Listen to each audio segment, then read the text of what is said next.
एक बार जैतवन के सभी ग्रामवासी भगवान बुद्ध के दर्शन करने और उपदेश सुनने के लिए एकत्र हुए। उस समय महाकश्यप, मौदगल्यायन, सारिपुत्र, चुंद और देवदत्त जैसे प्रबुद्धजन बुद्ध के साथ धर्म विषयक गंभीर चर्चा में तन्मय थे। ग्रामवासी थोड़ा ठिठक कर खड़े हो गए, क्योंकि इतने ज्ञानीजनों के बीच उन सभी को असहज सा महसूस हो रहा था। कुछ देर बाद बुद्ध की दृष्टि इन ग्रामवासियों पर पड़ी। उन्होंने तुरंत धर्मचर्चा रोक दी।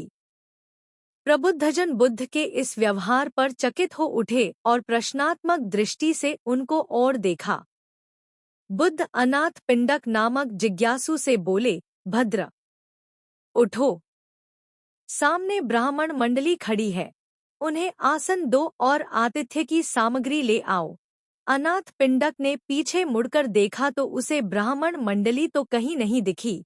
मैले कुचैले या फटे वस्त्रों में खड़े ग्रामवासियों का झुंड दिखाई दिया। पिंडक ने शक्ति स्वर में कहा, देव, उन लोगों में एक भी ब्राह्मण नहीं है। ये सभी तो निम्न जाति के हैं। कई तो इनमें शूद्र हैं।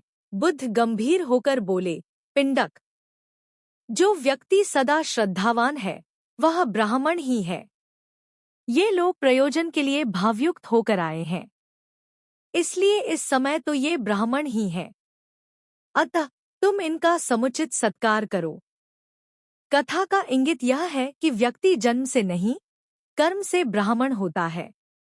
जो सद्गुणी हो और सत्कर्मी हो, वे शूद्र जाति में जन्मने के बावजूद ब्राह्मण हैं, तथा उसी रूप में उनका आदर किया जाना चाहिए।